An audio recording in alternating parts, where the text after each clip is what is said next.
A pleasant day, everyone. I am Charlamagne Durapel, and for this video or for this presentation, we will be tackling about Module 2, which is Language Fundamentals. And we have four topics in this module. And the first topic, which we'll be tackling with my co-member, is the C# data types and variables.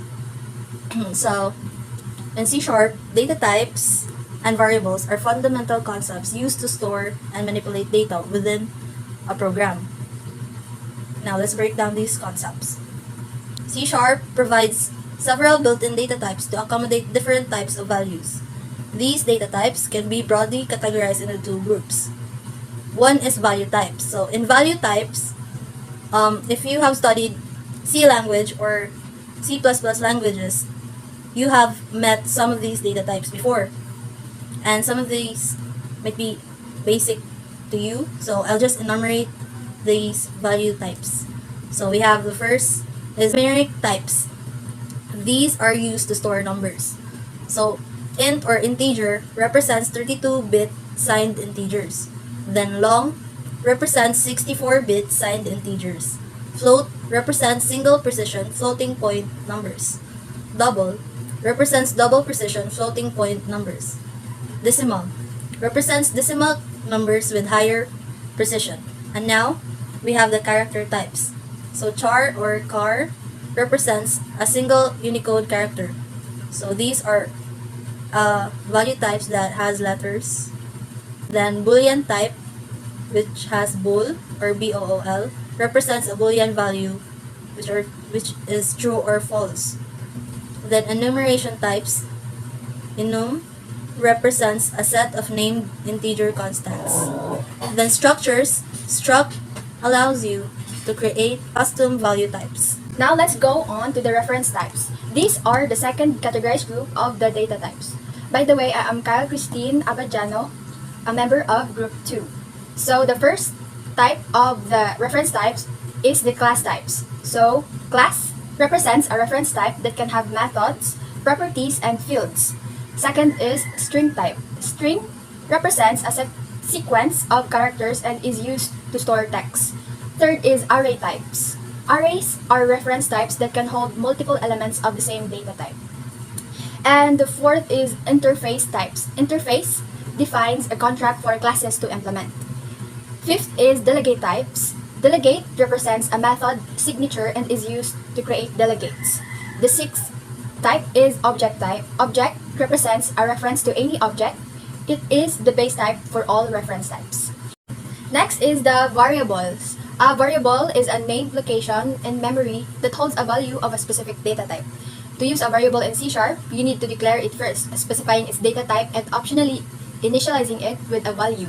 Here's the basic syntax for declaring a variable. So first is data type, variable name, and initial value. So the first data type, the data type of the variable. Next is the variable name, the name of the variable. Okay, sure. The third is the initial value assigned to the variable. So variables can be used to store and manipulate data within your C# program. They can also be updated with new values as the program executes. So hi everyone, this is Neil Alzola, and now I'm gonna discuss about C# control flow, if statements, and loops.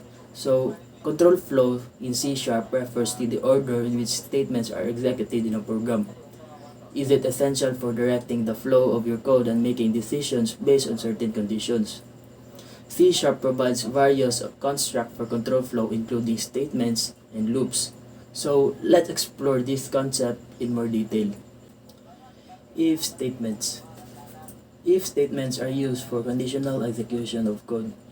They allow you to test a condition and execute a block of code if the condition is true. So this is the example of if statement. So if condition, then code to execute when the condition is true.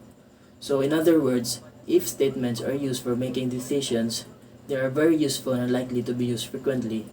The condition must be Boolean, so it's either true or false. can also use else and else if to specify alternative code blocks to execute when the condition is false or when multiple conditions need to be tested. So this is the sample of the code, guys. Then as you can see, if condition 1, then code to be executed when condition 1 is true. Then else if condition 2, then code to execute when condition 2 is true. And last, else, then code to execute when either condition 1 or condition 2 is true. Loops. Loops allows you to repeat a block of code multiple times. C# supports several types of loops. The first is for loop. The for loop is used when you know the number of iterations in advance. So this is the example of code of for loops. So for int I equals 0, I is greater than 5, then I++. Then code to repeat 5 times. Good day, my name is Lorraine Kapampangan, and I'm gonna be discussing the while loop, do while loop, and for each loop. First, the while loop. The while loop repeats a block of code as long as a specified condition is true. Here's an example. Next is the do while loop. The do while loop is similar to the while loop but guarantees that the code block will execute at least once because the condition is checked after the code block. For example, then the for each loop. It is used to iterate over elements in a collection such as arrays or lists. Here's an example code of for each. So these control flow constructs are essential for creating structured and efficient C# programs. They allow you to make decisions, repeat tasks, and control the flow of your code based on specific conditions.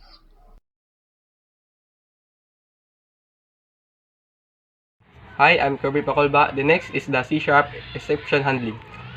Exception handling in C# is a mechanism used for grateful manage and runtime errors of exceptional condition that may occur during the execution of a program.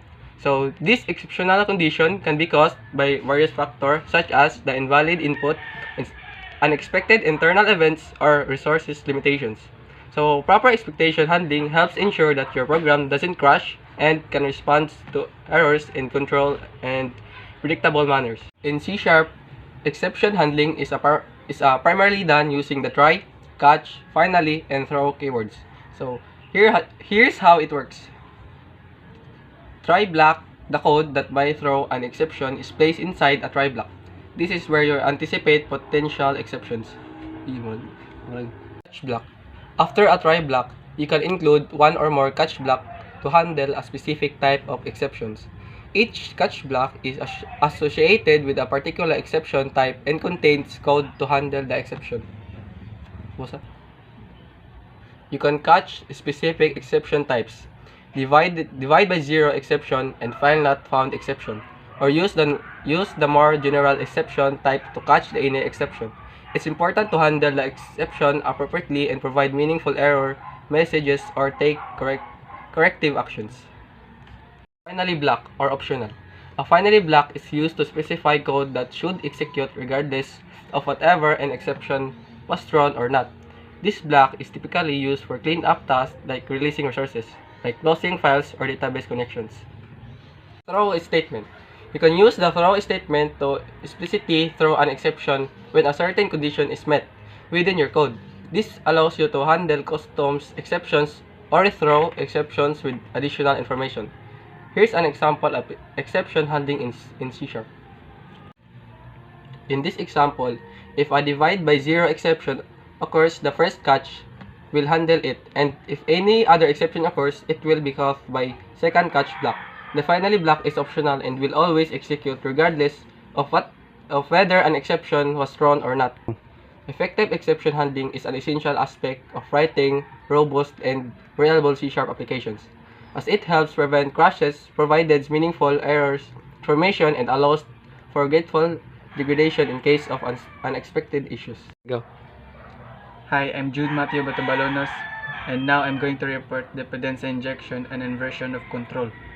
Dependency injection and inversion of control are fundamental concepts in software development that help improve code mutability, testability, and flexibility.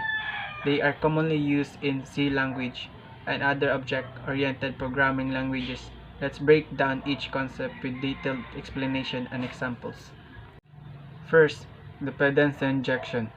Dependency injection is a design pattern that allows you to inject dependencies, objects, or services into a class instead of the class creating its dependencies.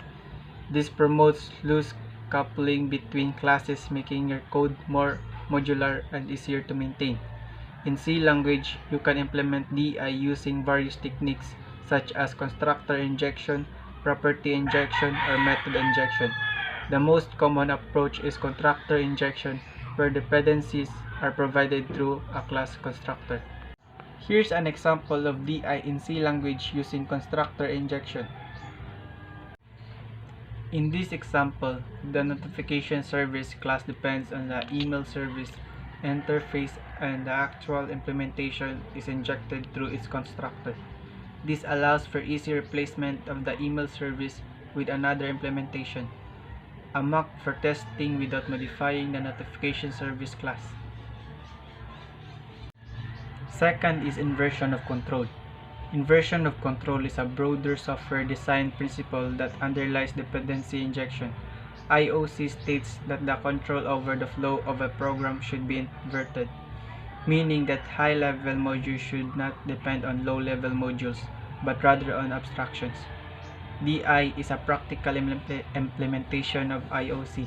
IOC containers such as a Microsoft built-in service provider or third-party libraries like Autofac or Ninject help manage dependency and facilitate IOC by resolving and injecting dependencies automatically. Here's an example of IOC container usage in C language with service provider. In this example, we use service provider to register dependencies and resolve them. The IOC container takes care of creating instances and injecting dependencies when needed. Understanding dependency injection and inversion of control is crucial for writing maintainable and testable code in C language and other object-oriented languages. The provided sources should offer in-depth explanation and further guidance on these concepts. Functions and methods are essential components including C Sharp. Functions.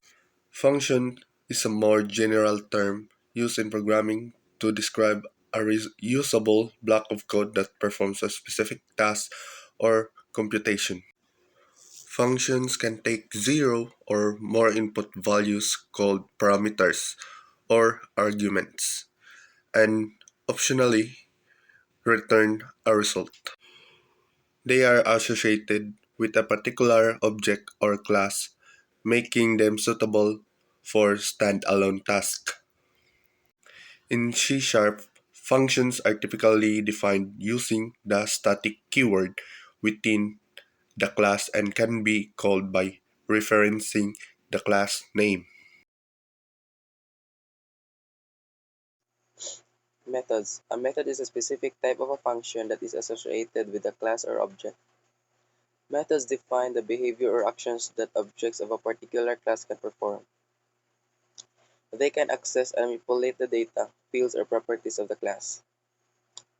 Methods can also be overloaded, meaning you can define a multiple methods with the same name in a class, differing in number types of parameters they accept. In summary, functions are more general programming concept, while methods are specifically associated with classes or objects in object-oriented programming language like C Sharp. Both are used to encapsulate and reuse blocks of code, making your programs more organized and maintainable.